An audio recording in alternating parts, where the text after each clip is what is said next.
Have you ever gotten to the end of a completely normal day and realized that you didn't actually feel anything? Not sad, not anxious, not even tired, really. Just flat. Like as if you were watching your whole life through a tinted glass. You did everything, you showed up, you were fine. But if someone asked you right now, what made you feel genuinely alive, you would have to think about it. And maybe even nothing would come. I used to tell my clients to do the inner work first, to heal the wounds, and the joy will come kind of automatically. But I was really wrong. Stay with me because here I am about to share with you something that really flipped everything that I thought I knew about healing. And by the end of this video, you'll have a specific 7-day experiment you can start even today. I'm going to tell you something about joy that completely changed how I work, well, and how I live. I'm going to tell you a story of a woman, let's call her Clara. And that woman was doing a healing work for nearly 2 years. And she was going to therapy, she was doing journaling, breathing. Well, she was doing everything right, everything that I would recommend. And yet, she felt like she's missing something. Like she was living her life through a glass wall, making this distance between herself, her life, and everything else around, as if she was performing.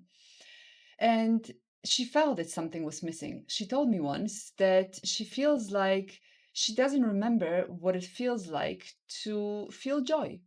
She said that she couldn't remember what she actually liked. And that hit me really deep because I remember I've been there too before. Hi, I'm Hanna. I'm a life coach and meditation and yoga teacher, as well as somatic healing and belief coding facilitator. I've been doing this work with different women for many years, and I'm about to share with you something today that isn't just a theory that you can read about in a book or on the internet. It came from, well, failing, getting something really wrong, but learning from it and trying something new to work instead. Here's what no one will tell you about joy. Joy isn't the finish line of healing. It's actually the fuel for it. It's like it's not about the destination, it's about the journey. That's it. So when you experience a genuine pleasure, not the performed happiness, or not the kind of gratitude you tell yourself that you should feel, but the real, spontaneous flicker of delight inside of you, something shifts in your whole nervous system. Your body moves out of the survival mode. You become biologically capable of processing, of healing, and of connecting. It's not a metaphor, it's actually physiology. And here is the piece that changed everything for me. Your nervous system cannot tell you the difference between I feel safe because my trauma is healed or I feel safe because I'm genuinely enjoying that moment. Both produce exactly the same result, exactly the same internal state. And from internal state, the real healing begins and becomes possible. So I started asking a different question. Instead of what healing should we work on today or what should we release today, I started asking what brought you a flicker of this genuine pleasure recently, the spark of joy. Some women, Clara included, could not answer. And then something happened with Clara after around week 4 of our work together, something that I didn't really expect, but I'll come back to that later. First, here is the experiment that I told you about. 7 days, one deliberate microjoy per day, before your healing work, before your meditation, before you've earned it. Actually, especially before you've earned it. The last part is the whole medicine. Day 1, the morning pleasure inventory. Before you check your phone tomorrow morning, before anything, ask yourself one question. What is it, the one thing that I'm genuinely looking forward to today? It doesn't have to be anything significant. It can be just a cup of coffee, or a song that you love, or a warm touch of water, feeling of a warm water. It can be even a light that comes through the curtain in the morning. But what's important is don't just think it, feel it in your body first before you have a possibility to actually do it. Where does that small anticipation live? Where do you feel it in your body? Do you feel it in your chest or in your belly? Notice it and stay with it for just 20 seconds. And that's it. That's enough for your nervous system to wake up properly. Day two, the sensory pleasure break. Pick something that you love, but you normally rush through. Again, it could be a coffee, could be a shower or a bath, the smell of something nice. And give yourself full 2 minutes to enjoy that. Phone face down or even away from you, and nothing else. Just you and the feeling of it. And again, focus on where does it feel in your body? Where does it live? Where do you feel that this pleasure is in your body? Most of us have never asked this question. Day three, purposeless movement. It's not an exercise, it's not a workout. It's the movement that has nothing to do with anything. It's for nothing, so called. It's the dance in the kitchen when you're doing something. It can be totally out of rhythm, but you still go for it. It can be the gentle shake of your hands. It can be spin. It can be just the 3 minutes to the music that you love with no particular goal. This discharges the stuck energy in a way that the serious healing work sometimes cannot, because you let go of emotion, you let go of the pressure, and you just literally be in the moment. Day four is the childhood comeback. One thing that you loved as a child, just one. It can be drawing, it can be playing a game, it can be eating something slowly, something that you really loved. Go on a swing if you find one and if you want. Don't overthink it. Just Nike it. Just do it. And let the first thing that comes to your head be the right thing. Okay, we have the tendency as an adult to overthink things, but your inner child already knows what she wants. Day five is the permission slip. Write a sentence and finish it with whatever you want, but start it by today, I give myself permission to. And then write whatever comes. And then do the thing that you wrote.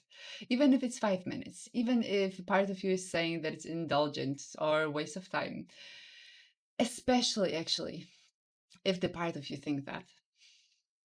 Day six is a nature microdose. 5 minutes, barefoot on the grass if you can, hands on a tree, watching water moving in a river or a fountain, or even rain on the glass. Your body has a conversation with natural world that completely bypasses the thinking mind.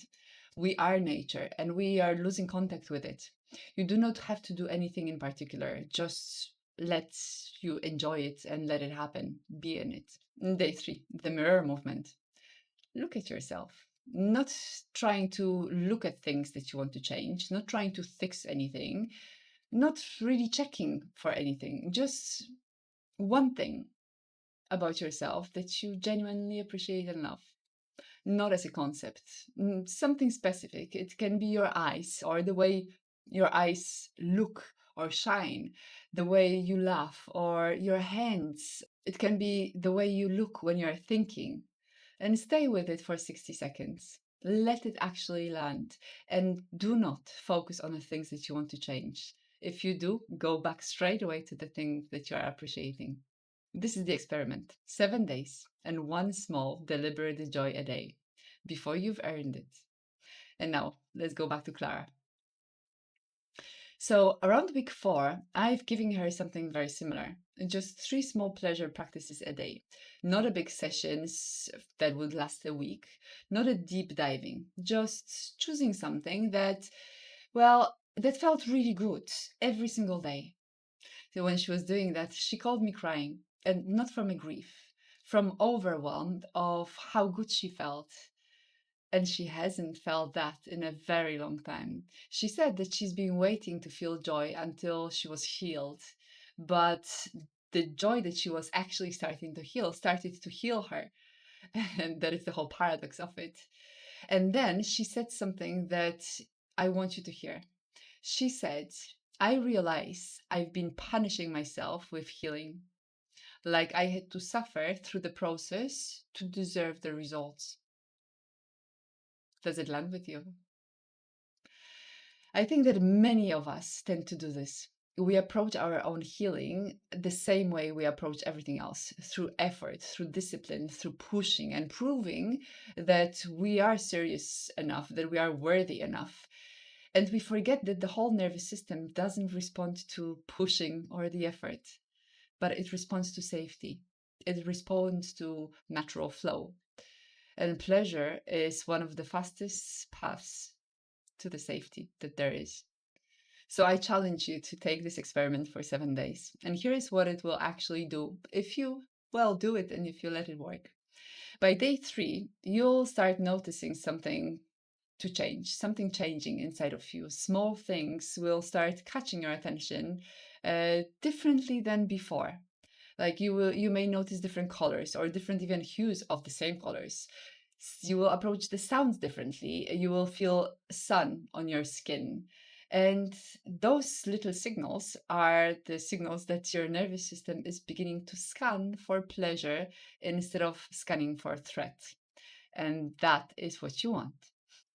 By day 7, you won't be a completely different person, but you will feel that something starts to move.